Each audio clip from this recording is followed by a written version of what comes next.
Hello everyone and welcome to a brand new episode of Brew with Beckett powered by 92 Degrees. Now before we start I'd say a huge thank you to everyone at 92 Degrees for the continued and amazing support they give me and the podcast.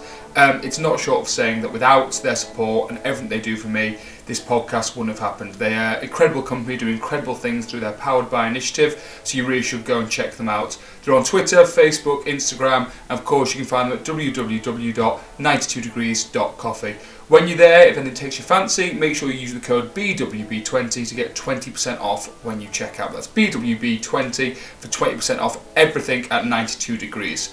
Now, today I'm joined by two very special guests, not one but two international athletes. I have Rosie Galligan, who's of course a lock for England and Saracens in rugby, and I have Erin Cuthbert, who's a midfielder for Scotland and Chelsea.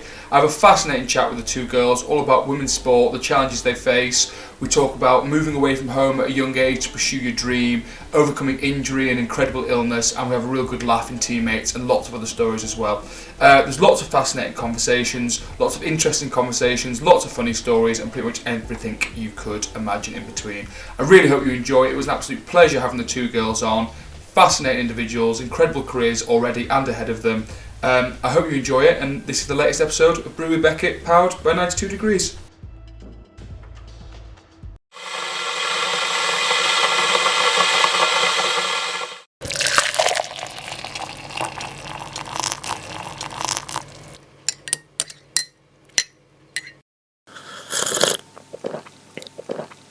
Welcome back to another episode of Brew with Beckett, powered by 92 Degrees. Now, over at Brew with Beckett headquarters, we put our heads together and thought, what is better than one international athlete? And of course, that's two.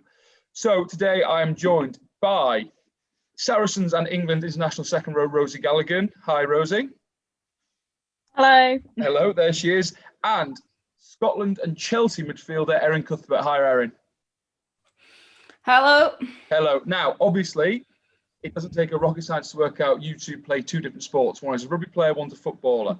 So we're going to get straight to it. We're going to play a game where we compare the two sports, those two sports being rugby or football, and I have really inventively named that game rugby or football. So what's going to happen is I'm going to ask the two of you a question, and you are going to answer which sport you think it applies to most, okay? So we're going to start with, for which game, rugby or football, do you think athletes need to be fitter? Are we answering at the same time? Well, yeah, we'll go with Erin first. Erin said football, so I'd like to hear why Erin says football. Go on, Erin. I think physically you have to be fitter, probably because there's more distance. So physically and like cardiovascular fitness needs to be higher in football, I'd say. Rosie, what would you say? I too would say football, but I think obviously it's very different. You haven't got to do the continuous burpees and smashing into someone. So I think, like Erin said, it's very much cardiovascular for football and kilometres, rather than in rugby you're getting a bit smashed up. So very different, but I probably would go with football in the end. Yeah, I think my thoughts, and obviously I'm going to be biased towards rugby as a rugby player myself, and outnumbers here, Erin, with two rugby players to one footballer. But I think for football, running, it's no doubt you're fitter. It's a different sort of fitness in rugby, isn't it? We cover a third of the meterage, but we do a lot of more off-body physical activity. So very different training regimes, which you might talk a little bit about how your training differ from one another later on. Okay, next one. Which game, rugby or football, do you have to be more skillful for? Rosie, you can go first on this one because Erin jumped in last time to go for football. So what do you reckon, Rose? I think it depends on what position you play. Okay. So, for example, as locks, maybe more of a steady plodder rather than a skillful 10. But I think football's very tactical, but at the same time, you have to know your stuff in rugby for it to be a good game. So I'm going to go with rugby on this one. Nice. Okay. You asked for a bloody sport, no the dissertation. What do you reckon then, Ez? I'm saying football again. Sure. I know rugby's a skillful game, but I don't even know one name of one skill. So if you don't know it, it didn't happen. So I'm saying football. Not invested into women's sport, isn't it? It's a really... Oh, we will get onto that later. I think it's a really interesting one because you footballers do, like, the control you have of the ball of your feet, I couldn't do with my hands. Like, it's incredible. But then I think there's a real wide range of skills in rugby, isn't it? Like scrummaging is a skill that only front row forwards and probably know how to do, but I don't have a clue what they do up there, and I stick my head through the legs behind them. So different sorts of skills, but I'd say all round, I think footballers are probably slightly more skillful. I'm happy to go on that one. I think you can get away. But then they are kicking a round ball, so that's very true, and you can get away with rugby with being slightly less skillful at times. I think because someone like me can run around and just hit things and make a living out of it. That's essentially all I do. Yeah. This one will be interesting, and it might get into some of your personal stories a little bit. Which game do you think you have to be mentally tougher to play? If either. I think rugby with that one, just because of the sheer impact that you put your body through. I don't know what it feels like to run 12 to 15k, but I do know what it feels like when you're making 30 tackles a game and can't walk the next day. So rugby for me. What would you say, Ez? Football for me again, because I can only draw on past experiences. Like Rosie says, I know how it feels like when you've absolutely got nothing in your legs, and I don't know what it feels like when you've got nothing in your legs when you play rugby, but it must absolutely kill you. But I think there's been a few times where you're just absolutely mentally drained, you're on top of the opponent, it's, you know, all guns blazing, and then they score and it's absolutely heartbreak. So I think football can be a really, really cruel game, probably like rugby as well. Yeah, I'd say the thing with that, on that heartbreak bit, is football's definitely more end-to-end, isn't it? As in, you can, like you say, one kick, one long pass, one slip in defence. Steven Gerrard against Chelsea in 2013-14 that still gives me nightmares. And the whole season falls apart. The only I'd say relevance in rugby like that is an interception. If you're on someone's 5 metre line, you get an interception to go the whole length. That's equally as heartbreak. But I think both sports are incredibly mentally tough. Right, when I wrote these questions, this next one's my favourite. I'm really looking forward to this one. If the two of you swap sports, who would be better at the other's sport? Not me. Not me. If Rosie played football, what position would you play her? Super sub. Super sub. Rosie. What a go. And if Erin, go on, Erin, where would you put her on the pitch? Nah, joking. She would actually probably be a centre half, but she'd be the one that would need to come on as the third centre half when you're defending a 2-1 leader at the end. Just to show the defence at the back. I should just put someone 2 foot in the air. You'd love it. And Rosie, where would you put Erin on the rugby pitch? As a 9. 9. She's very nippy, very agile, and I can just imagine her being at the bottom of a scrum going for a snipe. And box kicking would obviously be a real strength there, I imagine. So, come on, if you had to swap, who are we backing to do better in either sport? Rosie's a centre half or Erin as a scrum half? Erin as a scrum half for sure. I've got a peg leg. I can't kick. 50p foot, is it, Rose? I'm giving myself away. I'm awful at football. You're not the only rugby player here, though, Rosie, who's terrible at football. I went to 10 years of Saturday morning David Campbell soccer school, and I'm still terrible. So that was a little waste of money for my parents. So you're not the only one. Not the only one. I bet. Right, that was a little bit of fun to get into it. But I want, and more importantly, I think the listeners want to get to know the two of you a little bit better. So, Erin, we're going to start with you, as I know Rosie a little bit better than you personally. So I want to get to know you better. So I'm going to run through some facts I have found on the old Wikipedia about you and check if they are correct. Correct me if anything are wrong, and then we're going to talk about how you got here. So you are 22 years old, correct? Correct. Yes. You have 36 caps for Scotland and scored 13 goals. Just say yeah. Just say yeah. Oh, yes, correct. Yeah, there we go. For 2020, you made the shortlist for the FIFA Best 11. There are 55 players in that shortlist, including 15 midfielders. So therefore, one of the best 15 midfielders in the world, which is pretty crazy. And my favourite one is your nickname is the Scottish Messi, which we're really going to have to talk about because that's an excellent nickname. Absolutely hate it. I hate it. So go on, sorry. I think our fans just picked it up. It's excellent. The Scottish Messi. I think excellent. Well, Billy, there's a Scottish player playing at the men's team, the Scottish Messi. He's called Billy Gilmore, and he gets called the Scottish Messi. So I feel like it's sort of a running thing throughout the club that if you're Scottish, you're the Scottish Messi if you do something skillful. I'm more than happy for you to be the Scottish Messi. It makes me look really good that I've got the Scottish Messi on my podcast, so I'm happy with that. But so I, obviously, rugby through Rosie, who I know, and Sarah, my sister, I know how, as a young girl, you get into playing rugby and the pathway.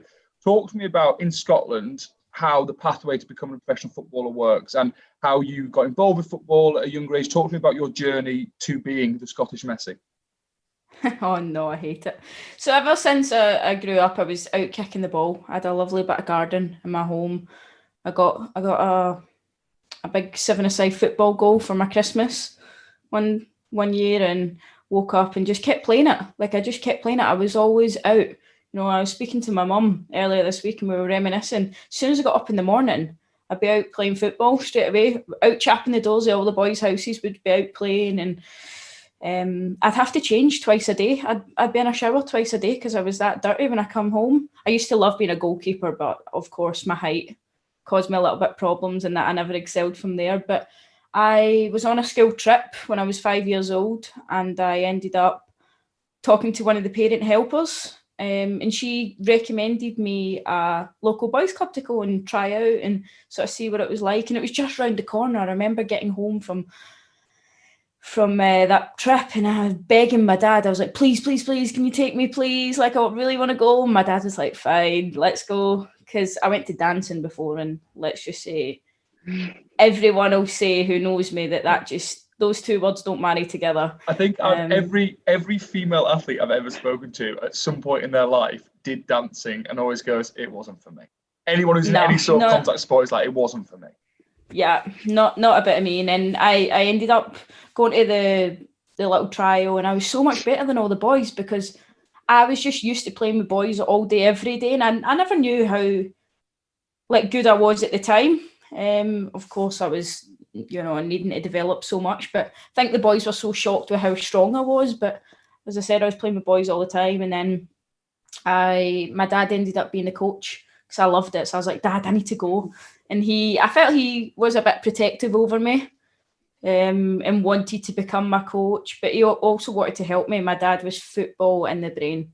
Mm-hmm. He's educated himself on all the courses, and he had all his UEFA youth licenses and stuff. So my dad is incredibly, knowledgeable about football. So it was nice to have him throughout my pathway because it was someone who genuinely cared about me becoming better. And he was never pushy. He was never pushy. I never felt that. I never felt like you must do this or you must do that. He was always hard on me in terms of telling me when I had to do better or I never had a good game. We'd debrief in the car on the way home after every game. And, I got it tight sometimes because I didn't play well. But you know what? That also didn't put any sort of fantasies in my head, or it made me very, very grounded and humble. And I think, my dad's got a lot to help for. And I joined a team called Co-Winning Girls under 11s at the time, I think. I played a girls football and boys football. Played on Saturday, played on Sunday, loved it. And then I ended up going to Rangers. I was playing at Rangers for five years, I think, or something like that before they... What age did you go to Rangers? Because I'm a big Liverpool fan. The boys start at 4, 5, 6 in the academy there. What age do Rangers Girls Academy start? Or I'm guessing it was girls only, or was it mixed academy? This is the interesting thing. It was a bit of a mixed academy. It was called the Elite Academy. We trained on a Sunday night. And I think that at the time there was 2 or 3 good girls, and I was still playing for my boys team and my girls team. And when I was 13, Rangers said, we need to make an academy because they only had a women's team. They never had any youth level, female only. And they said, right, we've got a good chance, we've got a good pool, we need to make a youth team. So I was part of the team, the first team that was sort of formed at under 15 level, under 13 level as well. So they formed an under 13s, 15s, 17s. And I sort of went through that whole pathway. And then when I was 15, I'll start back when I was 12. I think I had to make the decision to leave boys football. I was devastated because I had a successful spell with Cross House Boys Club. We won so many trophies. Some of the boys are professional now, so that's nice to see. But at that point, I had to make a decision because girls get banned at a certain age to play boys football. So I couldn't play anymore. So that's when I sort of focused everything on Rangers. And then I did there. I was there for a couple of years. I travelled an hour and a bit up every day it took me. So it's about a 3-hour travel. My dad would get home from work and he'd take me up, and a couple of the other girls who were local, we all shared the drive because they played as well. And when I was 15, I made my debut for the senior team. And I was up training with them, and I used to love it because Rangers is my club. I grew up as a Rangers fan, so when I had the chance of training at the complex at Murray Park, it was just amazing. And then one thing led to another. I ended up getting my debut, and then in the following season, probably at my best season, I got the Young Player of the Year for the Scottish Women's Premier League, and then ended up going to Glasgow City, who were the most successful team, who have now sort of won, I think, 11 titles in a row or something, well, more than that. And then I ended up getting put in the shop window for Chelsea because we ended up playing them in the Champions League. So women's football isn't professional fully in Scotland yet, especially when I was playing in Scotland, there was no professional teams. But since I've left, 4 years ago, there is now a good few teams professional. It's not a professional league yet, but there are definitely, Rangers is professional, Celtic, Glasgow City, Hibs are on their way. It's becoming more of a professional league, so there's definitely progression. Came down to Chelsea, the rest is history. I've probably spoke for about an hour here. I could speak for ages. It's excellent, and we'll come back to Chelsea because two of you both play for two of the biggest clubs in Europe, in the world, in your respective sports. I want to touch on that at the same time. But I just want to go across to Rosie now about your journey through. So it was interesting hearing Erin talk about the age at which girls and boys have to stop playing football together. Obviously, we know about rugby. I think it's 12 as well. So talk to me about your journey of when you found rugby, growing up playing rugby, that sort of stuff, and then how you got to Sarries, and then we'll talk about Chelsea and Sarries all together. Yeah, well, I actually started when I was probably about 5 or 6, but it was a very short stint as I decided to go and play a bit of football for a while. Hang on. Whoa. This was not mentioned earlier when we were talking about who'd be better. I know. Well, I only stayed on football for a little bit as well. Yeah, was it just not natural? Nah, Dad called me peg leg, and he said that I needed to choose another sport. So I got rid of football quite quickly. I started off as a defender, and then I moved into goal. Didn't like that, didn't like the pressure. So I decided to then go into like netball, hockey, cricket. I tried a bit of everything when I was a kid because I thought it was the best thing to do, and I just enjoyed having lots of different friends. I then started getting into rugby when I think it was 15. I went to like a summer touch tournament with all the boys from the the boys equivalent school to my school in Maidstone, and I just really enjoyed the social aspect of it. I thought there was a lot of normal people. It wasn't like the other sports like hockey where it was a lot of private school girls, and I felt like they trained 5 times a week and they were really excelling compared to me. So I found rugby, and then I started training with Elsford Rugby Club with the girls I started in under 18. So I started there, and my first ever game was my Kent county trial. I remember my dad just saying to me, look, go out there, run hard and do what you can. Basically, I didn't have a clue what the rules were of rugby. So I went out there. I decided to hoof the ball as far as I could. And luckily, one of the wingers actually got on the end of it and scored a very good try. So it made me look fantastic for the rest of the trial. So I managed to get into Kent, which is like the next progression from club level. And then from Kent, I managed to captain Kent a few times. We always lost to Surrey, which was one of the biggest bugbears of, you probably know as well, there's always that one team that beats you and that you can get in touch and distance but never actually beat. So we always lost to Surrey, but it was a great time for me to develop. I was a centre at the time, so it's very different to what I play now. And then as I started to progress into regional, so I then got into the Southeast squad, which again is the next step. I was still a 13, or well, more of a casual 12 there, but I actually had a chat with Alex Osterbury, who's now the Saracens head coach, and he said, look, Rosie, if you want to go further with your rugby, I think maybe a positional change is needed. He didn't really say that it was because I wasn't the right kind of person for the 12, but he put it quite nicely that actually I've got skills and I've got a bit of height in comparison to other people. So maybe taking a look at back row, second row would be a good option, which it was. I then managed to get into under 20s, which is the next step. And that's where I probably came into my own a little bit. I really found my feet and started leading a lot more under 20. So I'd go in and I'd take all the line outs. That's where I met a lot of my good friends now, like Sarah Beckett, Jess Breach, Zoe Harrison, all of that lot. So my friends that I'm now friends with now are the girls that I met at 20s and feel like I've really progressed with over the last few years.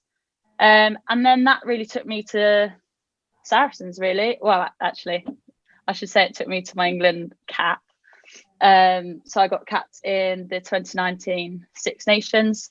There was a few injuries and I think I was knocking on the doors for there. So I managed to get on the pitch in Ireland and became a Grand Slam champion, which is quite exciting. Not many people have done and then, that. Yes, no, it's a great feeling. I think obviously it's bittersweet because I've had a bit of a nightmare since then. Yes. But hopefully I'll get back on the pitch soon and start playing for Saracens again and get back in an England shirt one day as well. We all hope that is the case. Now, you're talking about Saracens there. For people who don't know, Saris are, well, they are the team to beat in women's rugby in England. There's been 2 completed seasons of the now Allianz Premier 15s, and Saracens have won both. I am invested in the Harlequins camp through my sister, so I'm hoping there isn't a third one. It's always a Harlequins Saris final, but obviously, as I said, Rosie plays for one of the biggest rugby clubs in the world. Erin plays for one of the biggest football clubs as well. So talk to me, Erin, about when your agent or whoever it is comes to you and says, look, Chelsea are interested here. Is it a no-brainer or is that a really tough decision to make? Because as you said, the Scottish League isn't fully professional. My understanding is that Women's Super League in England is fully professional. So was it always the aim to come to England? And then if you were, are Chelsea the team to come for? What's it like that moment that you get the call that, look, Chelsea want to talk to you? I think first things first, I never had an agent. None of this was all completely sort of alien to me. My dad was basically my agent. I called him my agent, big agent Steve, he was. He would sort of deal with all of that. But I never really had any offers. Like I had the chance to go down and train with Doncaster maybe 9 months before, who were, I think, in the top league at the time. And they just never had the budget to bring me down even in a hotel to train on trial. So I guess I was absolutely gutted, but then I'm like, it's actually the best thing that ever happened to me. Because, I stayed patient at home, and then in October I got contact through the club because I think you have to make an official approach if you're signed through Glasgow City. So Glasgow City informed me that there was contact from Chelsea that they wanted me to go down and trial, and I was like, trial? What? Like you don't trial normally. You just get signed, or we want to sign you. So I went down for a trial. After we agreed, it took a couple of weeks later because Glasgow City were a bit reluctant at the time. And then I went down. I came down to London. Never been to London in my life, so this was all like, wow, like Scottish girl in the big city. Yeah, got picked up at Heathrow Airport. I had like my name on the placard. The taxi driver, I was like, wow, had the Chelsea badge on it. I was like, what is this? What it's like? And it was honestly amazing because I came down to trial, and they put me up at the Hilton Hotel in Cobham. It was really amazing service for anybody that was trialing. And I done really well for a couple of days. I ended up scoring on the trial game that we played against a boys team, which was quite nice because I've been growing up with boys, so I didn't feel too out of place during that game. I could have been a small fish in a big pond in that game, but it didn't feel like it at all. And then I had to get my flight home, so I was like, oh, where does this leave me? So my manager Emma Hayes drove me to the airport because it was quite a tight turnaround. And she wanted to speak to me. She wanted to sort of gauge my character. We never had a chance to sit down. She wanted to gauge sort of what type of person I am, because Emma doesn't just sort of, target good players. It's good people as well. And I think as a young player, I was such an experiment for Emma, and I was seen as a sort of work in progress over a number of years. And she said to me, she was like, don't expect to play when you come. She was like, you might play with the reserve team. She was like, I'll be brutally honest. And I just said to her, well, I want to play. She was like, well, do you want to go to Man City? I said, no. Because I love the environment. I love the facilities. I think everything was absolutely amazing. And it was set up nicely. And she dropped me off at the airport. By the time I got to the airport, went through security, I had a contract offer waiting for me. And it was done by the general manager who was typing it up while Emma, the manager, was actually driving me to the airport. So that was being done simultaneously, and I had absolutely no idea, because I knew she wanted me, but I didn't know, whether I was getting a contract. So I called my dad. I remember sitting in Wagamama's at Heathrow Terminal 5. I remember the exact seat as well, honestly, because every time I travel for international now, I'm like, can I take that seat? Like, it's proper planted in my head. I've called my dad and my mum. My mum was crying. My mum's a little emotional, so she was crying, and my dad was like, that's amazing, we'll look at it when we get back. Like, my dad's always quite firm. He's like, we'll look when we get back. And I was too buzzing. I was just going through it all. Like, I wasn't telling my dad I went through it though. No. But yeah, and I got home, and you can't really turn an offer like that down, especially when I wasn't playing professional. I was training in the morning. I was getting up at 5:30. I was leaving the house at 6, and I was training with the national team in the morning. So I was travelling an hour. Then I'd be going to uni. So I'd be going to uni 9 till 4. And then I'd stay up in Glasgow, and I'd go to training 6 till 8, or 6:30 to 8:30. And I'd be getting home at 10 o'clock at night. So I'd be out from 6 o'clock to 10 at night. And that wasn't a life for me. That wasn't the life that I wanted to live. It was how I could sort of be better as an athlete. And I think I needed that time to sort of know what I needed. But at the time, I wanted more recovery, because I knew I would burn out. And being a professional footballer, you get the right blend of recovery and being able to train hard. And I didn't quite get that when I was in Scotland. So it wasn't an offer I turned out. It's hard to leave my teammates and to tell my team I was going to Chelsea, especially when we played them in the Champions League the year before as well. And, I sort of had this idea that Chelsea were like not nice people, or like whenever I went to Chelsea, it was just like, because everyone just hates Chelsea. I have noticed that. But then when you go into the environment, it's honestly one of the most best team environment I have ever been in. Everyone absolutely loves each other. So yeah, that happened, and it was just amazing. It was honestly every sort of dream that I had dreamed of. Yeah, and like you say, you said earlier, the rest is history. Well, you said the rest. It's been not many years. You've got your shirt on the wall there. You've got over 100 appearances already. And like, it's testament to you. And like you say, there's a saying I love that got drilled into me in the Leicester Tigers Academy, is that good people make good rugby players. And that's so true. You're saying about Chelsea, looking at the person rather than just the player. I think it's in any walk of life, really. I think having good people around you is more important. It's very interesting what you said about that everyone hates Chelsea, but when you're in there, it's the best. Because I think the same can be said about Saracens. I think in the rugby world, yeah, definitely, everyone on the outside hates Saracens, but you speak to anyone who's in that environment and they will live and die by that. It's the best environment. They won't hear anything else. And I think a lot of it comes from success. Like, you're successful, other teams aren't. So then it's a resentful thing. And I think that's a big thing, because do you feel that? So like Erin said, she feels like everyone hates Chelsea, and playing for them probably still gets that feeling. Do you get that when you play for Sarries, Rosie, that everyone hates you?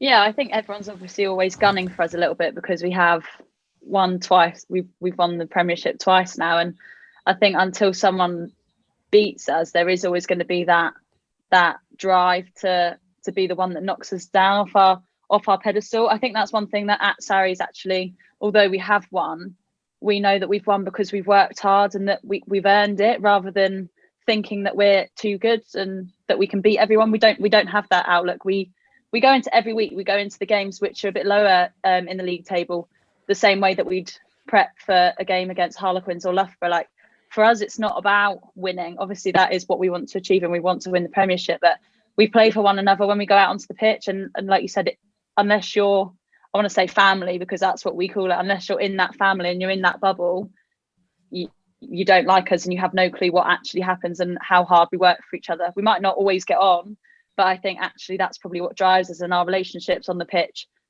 are solid, even if we're not close friends outside of rugby. Like we are all there for each other all the time on the pitch, and we all buy into that one driving factor of wanting to achieve and wanting to be at the top. So yeah, I think, like you said, in any sporting thing, there's always going to be one team that people don't like, but actually, what is their reason and what is their purpose for not liking them? Then that's down to them. So. Yeah, I think that's very true, Rosie. People don't see the work that goes in behind the scenes at these successful clubs, and I think the easy emotion to have is animosity and jealousy, and that's why successful clubs are often hated. I want to pick up on something you said earlier, Rosie, about since your first cap out in Ireland, it's been a rough 2 years. That's quite underplaying it. Now, do you want to run us through the horror injuries and illness you've had to face in the last 2 years? Because I'll say up front, the fact that you're still here, not alive, but the fact that you're still here, still trying but alive when we get into it, you're still here, smile on your face, determined as ever to get back on the pitch for Sarries for England and be one of the best second rows in the world, is testament to you and your character and the sort of person you are, because what you're about to run us through in 2 years is about as much, if not more, than anyone would ever think someone would get in an unlucky career. So run us through what the last 2 years have looked like on injury and illness wise. I kind of forget about it.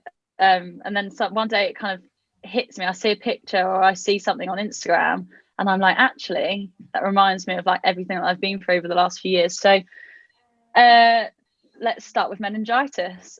September 2019, I contracted meningitis. It was actually a Friday evening before we were meant to play Richmond on the Saturday. And I just remember it was about 10 p.m. I'd had my dinner and I was sitting watching a film on the sofa, and all of a sudden my body just went really heavy. And I remember being like, this is weird. Like I've never felt so heavy and tired in the space of a few minutes. So I said, I was living with Zoe Harrison at the time, and I said to her mum, I'm going to go to bed, not feeling too great. So I took myself up, tried to get to sleep, but you know, when your body's so restless, you feel like you're sleeping, but everything else is awake. A few hours later, I found myself in the bathroom, being sick. I couldn't really walk. My body was like ridiculously heavy and achy. And I remember crawling back to my room, ringing my dad who lived in Kent, and being like, Dad, I think you need to come and pick me up. I'm really not very well. And then I was sick again and blah, blah, blah. Anyway, long story short, the next day, my mum came home. She was out in London with her friends for the night, so I didn't want to ring her and worry her. She came home and found a little tiny rash mark on my leg, rang the ambulance, rang 999 and just asked, actually, it wasn't even 999, it was the non-emergency number. Yeah. And she just said, look, she's got this little rash. She just, I think because of how sore I was, I literally could not walk. How sore I was and how much pain I said I was in. She just rang them to see what they were going to say, like say, is there this, is that? But instead they sent an emergency ambulance out straight away. They came in, checked all my temperature and stuff, and they literally blue lighted me into hospital. I was straight onto a drip. At this time, I couldn't walk. They like had to bump me down the stairs in my house. I was on gas and air in the ambulance. And I got to hospital. I was grey. I was completely grey. And I just remember sitting next to my mum, holding her hand, crying, being like, what is happening to me? Like, I was meant to be playing rugby today. And then I messaged my coach, Alex, and I think he thought that maybe I was trying to get out of the game because he didn't reply. I was like, oh, Alex, I'm really not very well. I'm not going to be able to play today. I didn't get any response. So I don't think anyone ever really expected it. And obviously I didn't either. Like, I'm a fit young athlete, and to be in hospital with like about 4 or 5 things coming out of me, like little tests being done, so many pinpricks from getting my bloods taken. It was a bit scary, and I didn't really know what was happening. I then spent the next 2 weeks in hospital on a drip. I had to have a lumbar puncture, which is like a massive needle into my spine to see what meningitis I had, and it turns out to be bacterial, which can actually kill you. They said to me if I was in 1 day later, I could have lost the ability to walk fully, and I could have had to have my legs taken off. So I'm very lucky that I actually picked up on it quite quickly and acted the way that we did. It definitely definitely, now looking back, I'm like, I wouldn't have had the clue unless I'd have gone home. I would have literally just been lying in bed thinking that I had I don't even know. That's the thing. It's so scary. It's just, I see you do a lot of work on Instagram with, I can't remember the name of the charity, but about raising the awareness of meningitis. I think it's important. Like, you talk about that briefly of, this could be anyone listening. Like, I remember I had a rash when I was 13, ended up being someone else. But I remember when I showed my mum, she freaked out because she thought it was a meningitis rash. It was the same kind of rash, but thankfully it wasn't meningitis. Because, like I say, if you'd gone in, I said joking that you're still here, but we say that joke, but actually, if you had gone in 24 hours later, you might have died. You might not be here. So I think it's really important to just talk just 2 minutes about what people need to be aware of and what the signs of meningitis are, so that we don't lose anyone else that we don't need to. Yeah, so since getting meningitis, I became an ambassador for Meningitis Now, which is a charity that helps families after if they've lost someone because of meningitis, or even just helping them get through and understand what's happened and be support for them, basically. So I just work with them to promote awareness and try and use my platform and my experience to be able to help other people that don't have a clue understand what the signs and symptoms are, and also just make people aware that you don't have to be a baby, or you don't have to be like ill or less fit for it to happen to you. So I just every so often I think back about my experience, and I just feel like I have to say something. Some people might think that I'm doing it just to get my pictures out or whatever, and do it for my own personal my own self. But actually, I just don't want anyone to go through what I did and get to the point where actually it's a bit late. Well, the signs and symptoms. Yeah, it's nothing short. Sorry, you're saying about, like, it's nothing short that it could save someone's life. So yeah, hit us with the signs and symptoms. So hopefully no one else has to go through it. So the rash, obviously, I think it can come at any time. It doesn't matter what order it is. You can get headaches, dizziness, vomiting.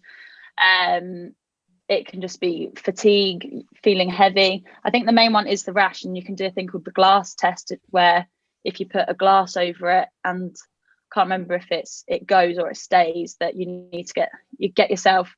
I believe if it's on the phone to 999 ASAP. If it stays, it's not good, because that's what happened with mine. My mum started freaking out. So I think that's really important, like you say, that people know about that. And now, as if that wasn't enough for one person, just hit us with the injuries you've had to deal with as well in the last few years, because, like, people who don't know won't believe it. It's ridiculous.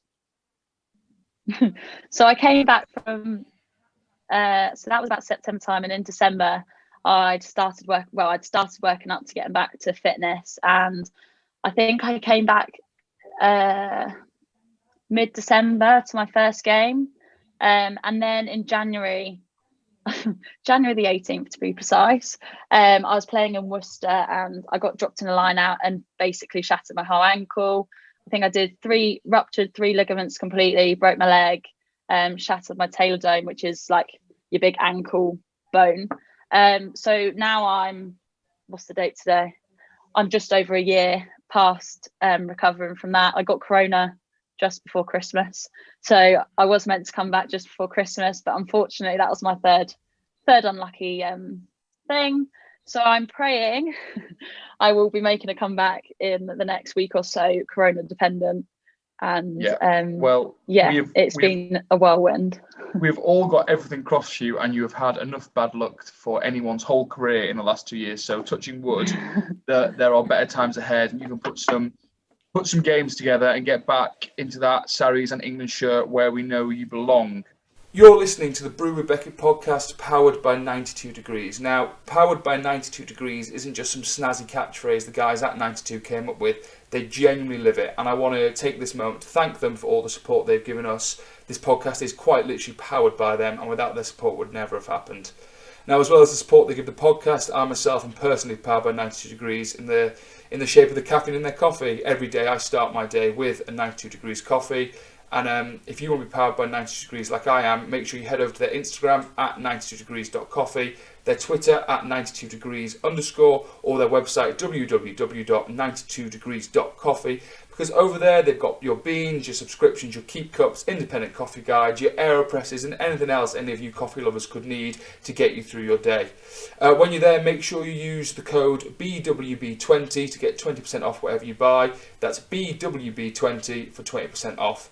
We're powered by 92 Degrees, and you can be too. Right, I'm going to go on to one of my favourite bits of being a professional rugby player is the coffee culture of you finish training and you go for a coffee with your mates. And coffee has become a big part of my life. I drink coffee every day. This podcast obviously sponsored by a coffee company. I want to know, Erin, if there is a similar culture in football of do you and the girls when you finish go and get a coffee? And we've spoken off air a bit about how you're a big coffee fan. You love your coffee. How you use coffee and caffeine in your everyday life. Yeah, so I think that same coffee culture that exists in rugby definitely exists in football. You know, pre-corona times, we used to always go out for a coffee after training because you finish at 2-3 o'clock and what else do you have to do with your day? You know, I study, but some of the other girls don't have anything else. So they go out for coffees and we like to socialise because at the end of the day, I came down here and I've got no other friends, really. You know, I've started to build up a small base of friends in London, but some of the foreign girls that come from, you know, got Norwegians, South Koreans, literally Germans, all over the world we've got, and sort of we are each other's only family. So I think going out for coffee and sort of building up relationships off the pitch is certainly one in which we do quite often. I've certainly grown a love for coffee. I never used to like it. I used to hate the taste. I used to be on all the lattes and all that proper milky things, and now I'm pretty much like little cortado style coffees now because got a little bit stronger since. But yeah, I wake up in the morning, I have a nice routine, especially since lockdown. I feel like it's important to get a nice routine, and you know, feeling grateful for something in the morning is for me starting my day with a coffee, a nice little warm, strong coffee, which is really nice. But I also like it before training because, you know, when we go to games for Chelsea, home games, when we arrive, we get asked if we want a coffee because there's an espresso machine. So they obviously know and value the sort of benefits of coffee and what caffeine actually has, because it's, you know, as a football player, you have so many caffeine gels. It's nice to just sort of mix it up with a coffee. And, you know, our nutritionist always says that fresh coffee is pretty good. It's a lot better than sort of filter coffee because there's more sort of nutrients in it as well. So I've got a nice little coffee machine sitting in my kitchen, gets used every single day. Yeah, it's very important, very important. And as I say, you find coffee at different times. I know I started, I had a mocha first, a hot chocolate, a bit of coffee, and basically it's just a hot chocolate. And you're mocha, then you go cappuccino, then latte, then flat white, and you generally get stronger. And now I know I drink my coffee black. And if you listen to this and you want to start your coffee journey, you're already on your coffee journey, and you want to learn more, know more, and get some of the best stuff about, I highly recommend you go over to www.92degrees.coffee. They've got literally everything, whether it's whole beans, ground beans, pods, books about coffee, AeroPresses, anything you could really want, it's there. And quite excitingly, if you use the code BWB20 when you check out, you will get 20% off. So head over to 92 Degrees and you can use coffee to fuel you like professional athletes Rosie Galligan and Erin Cuthbert do. If you want to be like these two, you need to drink coffee, is essentially what we're saying. So I want to touch on, you've both spoken about it. I both know you both do a lot of it, of the importance of being busy off the pitch. So we're all elite athletes here, you two more so than me, but at the top of the game, both international athletes, two of you. But that's only one side of your life. Now, I know some people, like you said, Erin, some of the girls will just commit to that fully and don't have anything else, and that's fine. I'm very much of the opinion that I think it's important we have stuff away because we can't play rugby forever, Rosie. Erin, you can't play football forever. So what comes next? I think a lot of men and women get to the end of their career and start to panic and think, oh God, I need to sort it now. So I think you've spoken, Erin, about studying and your university stuff and you're doing that sort of stuff. And Rosie, I know you do a lot. So I'll start with you, Erin. What sort of stuff, first of all, do you think it's important to be busy off the pitch and have other things to do as well as football? And if so, what are you doing? What are you studying? What's the plan?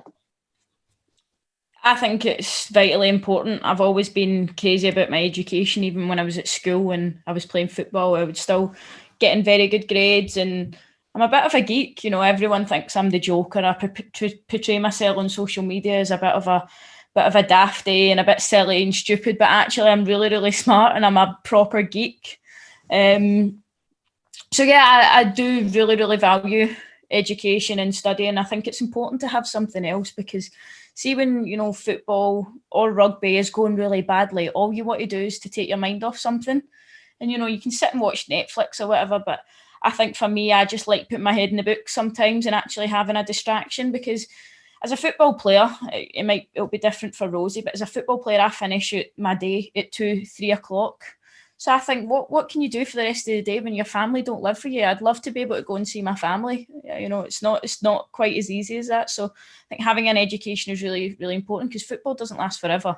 Football does not last forever. Exactly. As a female player, you are not making enough money to do you for the rest of your career. So I'm realistic in that sense, and I've sort of grown up, I think, in a generation that is more realistic, but just because it's more professional, the game now. But I'm currently studying a bachelor's degree or an honours degree in business at the Open University. I studied for a year and a half before I came to Chelsea. Right. And I picked up my studies when I came down to Chelsea to do distance learning. I've now been doing it for 5 years in total, my honours degree. So it's took a little bit of time, but I'll be graduated in March, which I'm very excited about. And what would you ideally like to use that degree to do post-football? Like, what do you know that yet, or is just getting the degree and then working it out at a later date? Well, I thought that was enough, and then I decided to do a master's. So I'm overlapping both for 6 months. Okay. So I started the master's in October as well, an MBA through Chelsea, and I've got some of my teammates helping me as well. I don't think I would have done it distance learning again, but I've got them helping me, which is nice. But I see myself in business. You know, a lot of footballers say, they see themselves going into a coaching pathway. I just don't see that for myself. I think I feel like I need to use my skills in a sort of business sense, and there's so much growth that women's football is going, and I sort of love to be part of that. Love to be my own boss eventually. And I think that, you know, equipping myself with all the tools now should hopefully set me up for a career after football and ultimately a business. Yeah, I think that's so important, especially around the business of sport. Like, I think so many people, like you say, want to go into coaching. I think I always thought when I finished playing, I'd love coaching, because I genuinely love coaching. I coach alongside now and I love it. But I think as I've grown up a little bit, I've thought being a professional athlete is such a uncertain way of living. Like, your contracts are short. You can move half around the world with your career. It's not all that fair actually on girlfriends, boyfriends, other halves, family. I think sometimes you have my view on it now is you have that selfish time of playing. I think when I finish playing, I want to have something a bit more stable so I can commit more to hopefully when I have a family and that sort of stuff. And it's definitely, I know I study some financial stuff because my dad has a financial business. I want to get involved with that when I finish. So I've definitely changed in the last probably 12, 18 months, and lockdown was a big part of it, of my thinking on it. I think that's a really interesting point you made there. Now, Rosie, I'm going to just say what people might not know is, so Rosie plays and starts, is one of the best players in the top team in England, is an international rugby player. Rosie is not a professional rugby player because there's only 28 professional players in England at the moment, and because of her injuries and illness, etc., didn't get one of those contracts. So you have a full-time job alongside it, Rosie. So talk to me about how you balance being an elite athlete at the absolute top level of your sport and also having a day job. How tough is that? I think the hardest thing for me is that I haven't been able to release my full potential with what I actually want to do. So I want to go into marketing and management, sports management kind of thing. But I've been putting that on hold for, I'd say, 3 years now, just because I've been trying to pursue and take on jobs that make my life easier trying to be an athlete. So I've worked in schools for 2 years now, as well as doing university. And I think I've finally come to the realization that actually you do have to, like you said, like lockdown and also my injuries have made me realize that I would love to play for my country and I'd love to be at the top level, but I also need to find a job where I can pursue my academic dreams. And like Erin, I'm a bit of a geek as well. So I really want to be able to use my brains and do some good as well. So For me, yeah, it's been quite tricky. I have to do a full day. So at the school, for example, I've just finished there. I started at 7:30 in the morning, and I'd finished at about 4:30. That was without clubs. I go straight to the gym, and then I go straight to physio, and then I go straight to training from 8 till 9:30. So for me, it's very, very different. I don't finish my day until I probably get in at about 10 o'clock.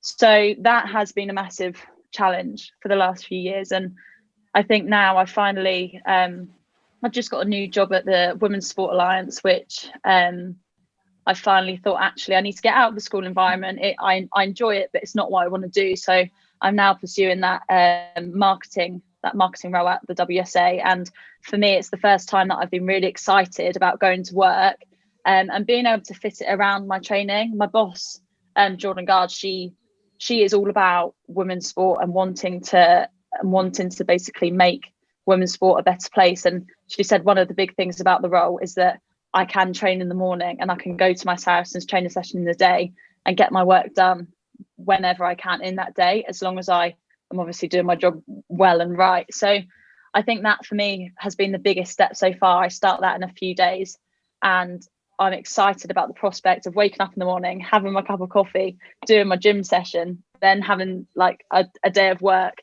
and having that rest before then having to go to a training session with my club in the evening. So yeah, I think it's a challenge not being full-time, and I'd love to pursue a full-time career, but for now I just need to crack on with using my brains and trying to make a difference in the women's sporting world in that way, as well as obviously on the pitch, hopefully. Yeah, I think you've hit the nail on the head there. I think it's important you pursue both the passions of rugby and what you want to do for work, like you said, and it's excellent here. You've got a boss who's happy to let you to work your job round so you can do both. So that's excellent. And I just wrote an article this week for Talking Rugby Union where I put my thoughts into it massively. I have so much respect for every single female athlete out there performing at elite level, full stop, but especially those who have to balance it with a full-time job as well, because I just think it's the most phenomenal thing. And I think a lot of people, men especially, don't realise how many elite female athletes are doing that. Yeah. I think the more we talk about it and the more people realise that, hopefully the more respect the sport and the athletes will get. So it's really good to hear you're both furthering yourself off the pitch as well as on the pitch, because I think it's really important we do that. Okay, I want to go and play. This is my favourite part of the podcast. And Rosie, you've done this with me before because you came on one of my isolation conversations on Instagram in the first lockdown, almost a year ago now, which is mental, which is where this is all born from. So we're going to play a game called Teammates. So essentially, Erin, what I'm going to do is I've got 4 questions for you both. You're going to reply with the person that most applies to who you've ever played with. Someone at Rangers, at Glasgow, at Chelsea. Yeah. It could be someone you play with at under 6s if you really want. Okay, so anyone ever. Okay. There'll be a few nice ones. There'll be a few not so nice ones. That's how the game goes. Okay. So this first one will go Erin answer first, and then Rosie. Then we'll swap and vice versa. So we know who's going to go. So, Erin, of anyone you've ever played with, who's the quickest?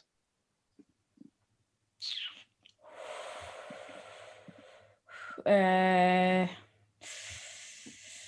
would say Adelina Engman at Chelsea. I'm not quite sure. There's so many fast people, but yeah, her. You're going to have upset a few people who think they're faster than her now. When I definitely have. There's 100% someone that I'm missing out, but she's the first one that came to my head. Okay, and Rosie, same question to you. Mine would be Jess Breach. You know Jess Breach through Harlequins, but once she gets going, there's no stopping her. She is ridiculously quick, and I would rather have her on my team than be up against her on the wing, opposite her.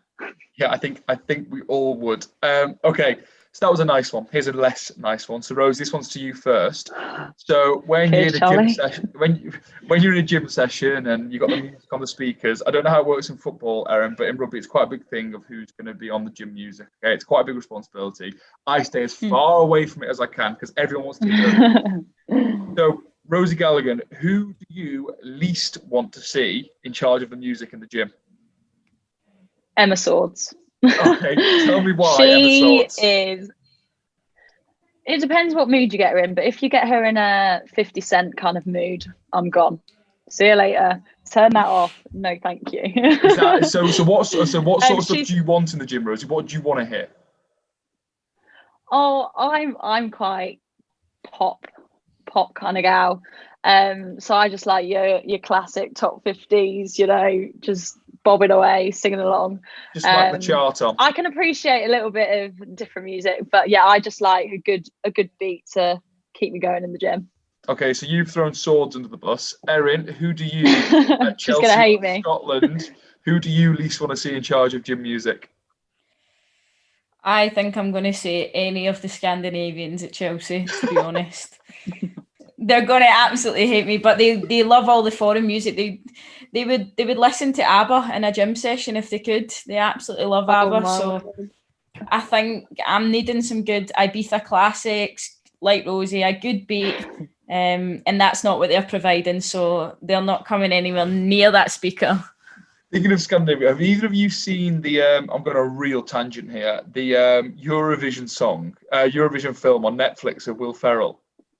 Where they, I haven't, no. Pretend they're from a Scandinavian country and they sing a song called Ya Ya Ding Dong, and it's genuinely my favourite song of all time. You've got to go and check it out.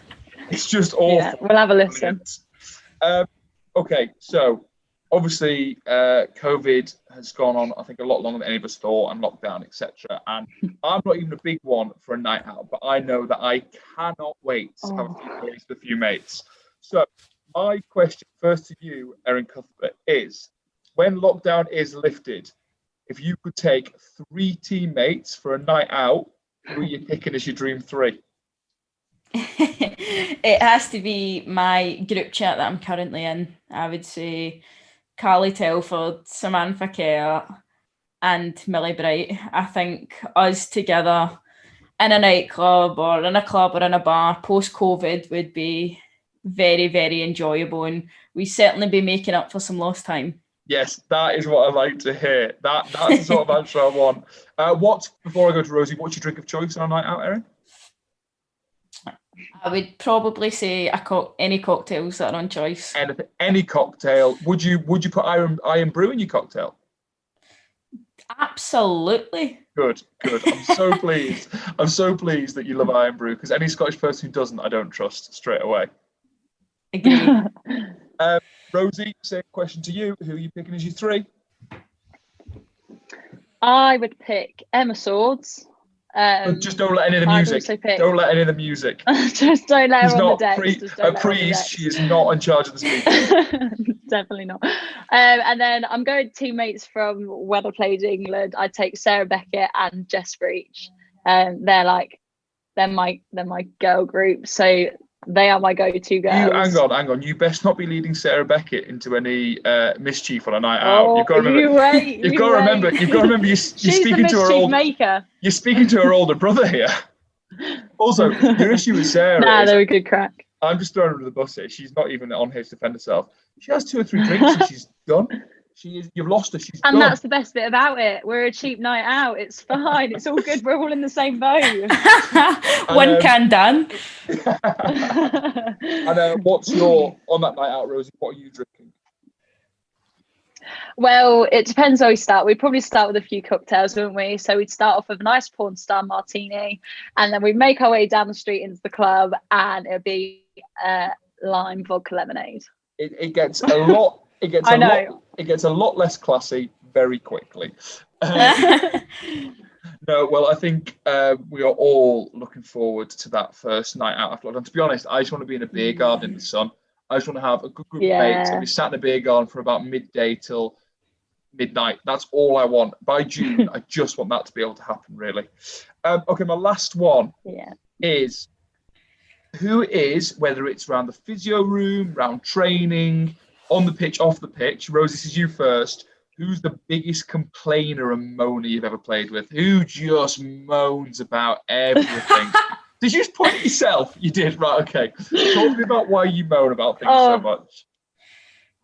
I just think with my ankle at the minute, everything else gets a bit tight. So my calf, my back, my hip.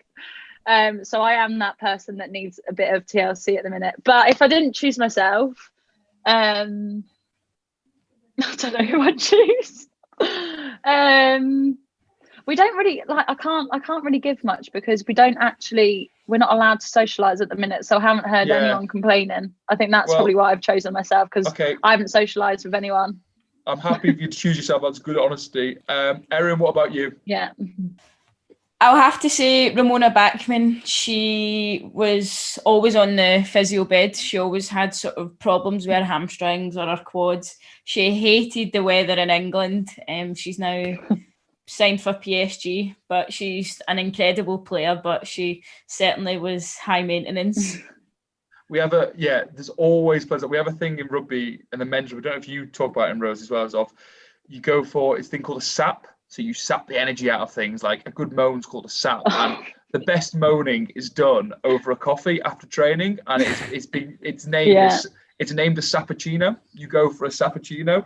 Oh no! And I might have to introduce. You'll just sit in a group, and I'm going to drop a name here. We used to do it. So obviously, as academy lads coming through at Gloucester, like you get the rough end of the stick quite often. Like it's tougher sometimes. And we used to go to Costa after and have a good sap. But then, of all the people, Richard Hibbard, who's a British Lion hooker, was on an enormous amount of money at Gloucester, had run of the place, would come and sit with us for a good hour, and I've never seen anyone moan like it. It was amazing. He would just moan about everything. And he'd look at him like, Hibbs, I'm not really sure you're in the same boat as us here, mate. Like, off you go. Go on, off you go. Go and moan about something else to someone else. I hope you're still not sitting in Costa, though. No, independent coffee shops only. This was early on. Don't worry. Independent coffee shops only. Well, no coffee shops at the moment, but can't wait to get back to them. I think it's a fine line, isn't it? We all need to have a moan now and again and get it off our chest, but also it's the time and place. I think the middle of a session or the middle of a game is absolutely the wrong place, and those people are not good to have in environments in squads. It's doing it the right time and the right way. That's my view on it. Anyway, right, ladies. I've kept you for far too long. I realize you're both very busy. So I've got one last question for you, and then you can get on with your day. We'll go Rosie first. I'll come to you to finish, Erin. What's your favourite game you've ever played? If you could go back and play one again, have the whole experience again, what would you do again?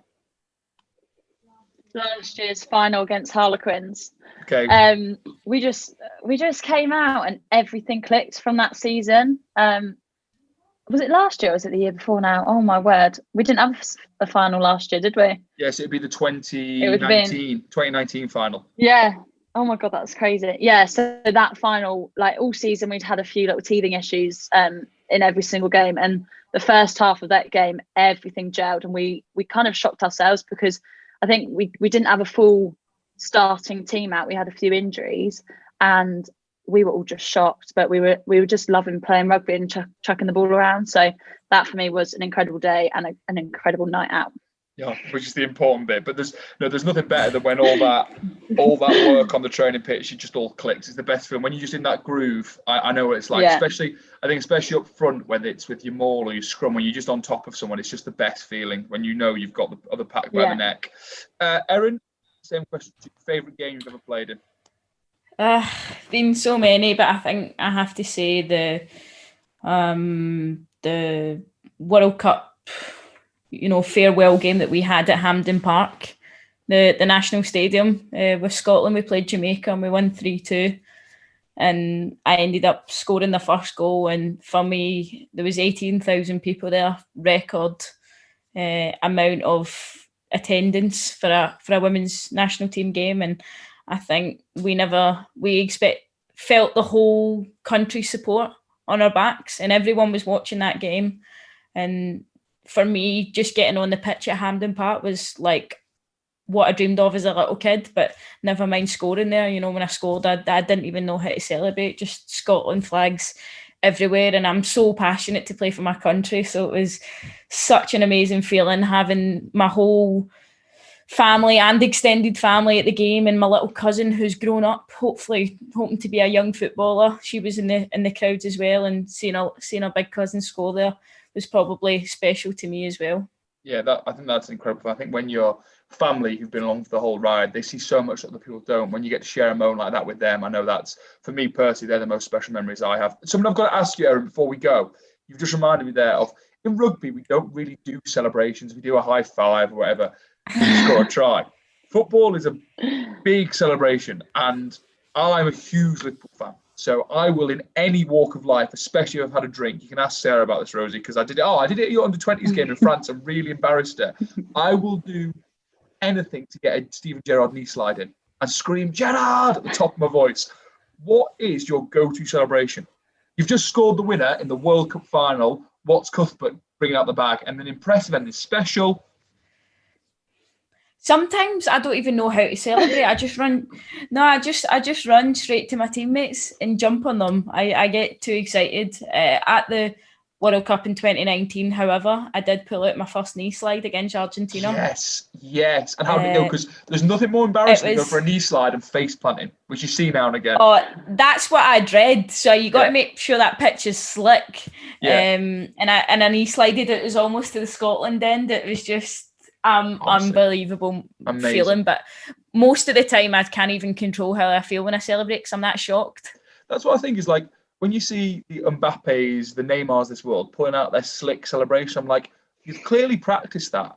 Like, scoring isn't even exciting to you anymore. The point where you've scored a goal and now you're just doing it sort of like, if I score a try, the whole world knows about it. I'm so excited. Me too. Yeah, exactly. It doesn't happen for us often, does it, Rosie, up front? No. Girls, thank you so much for coming on today. You've been funny, brilliant, fascinating insight to both yourself and women's rugby and football. If people have enjoyed hearing from you, which if they haven't, they're Muppets in my opinion, on social media, where can they find you? Rosie, where can people find you to hear more from you? Rosie_Galligan on all handles. That's me. That's nice. Put them all together. I like that. What about you, Erin? Bit like Rosie, Erin Cuthbert _. Nice and simple. If you want to follow the podcast, it is at Brew with Beckett on Instagram and Twitter. We're on YouTube, so you can watch this whole interview on YouTube rather than just listen to it if you'd like, which I think is always a good way to watch. If you want to find 92 Degrees, you can go to the website, www.92degrees.coffee. On Instagram, they are at 92degrees.coffee, and on Twitter, they are at 92degrees_. This has been fascinating, girls. Thank you so much for coming on. I really appreciate it. I hope you've enjoyed it. If you have enjoyed listening, please feel free to give us a nice comment and rating. It really does make a difference. And make sure you subscribe so you don't miss the next episode. This has been the Brew with Beckett podcast, powered by 92 Degrees. Hope you've enjoyed it. We'll see you next week for another brew.